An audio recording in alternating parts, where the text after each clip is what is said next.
Vous savez, c'est un beau spectacle. en général, le petit commerçant n'a pas les moyens.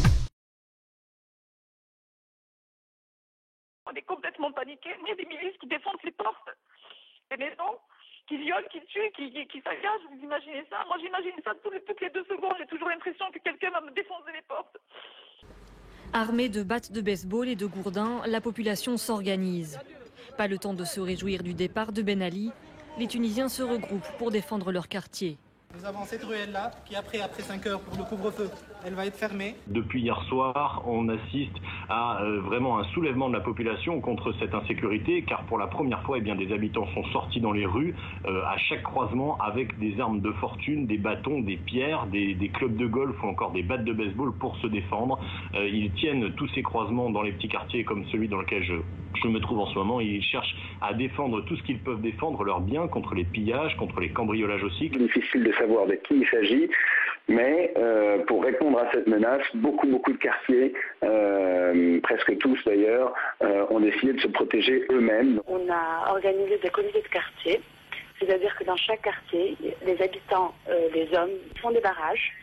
Et dès qu'il y a une voiture suspecte ou quelqu'un qui essaie d'approcher un des pilleurs ou un groupe, généralement c'est des groupes de pilleurs, on fait un grand appel à l'armée par sifflet, par cri, et ils arrivent pour pouvoir aider le quartier concerné. Maintenant, tout le monde est presque sûr que ces fauteurs de troubles sont essentiellement d'anciens cadres de la sécurité qui étaient proches de Ben Ali.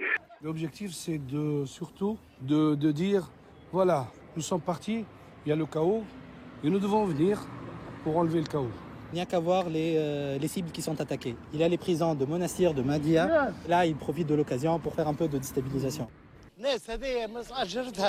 Ces gangs sont commandés par le parti dirigeant pour semer le chaos et faire oublier au peuple les vrais problèmes.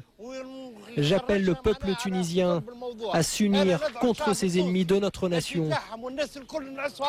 En province, même situation, les comités de défense pour se prémunir contre les pilleurs se sont multipliés.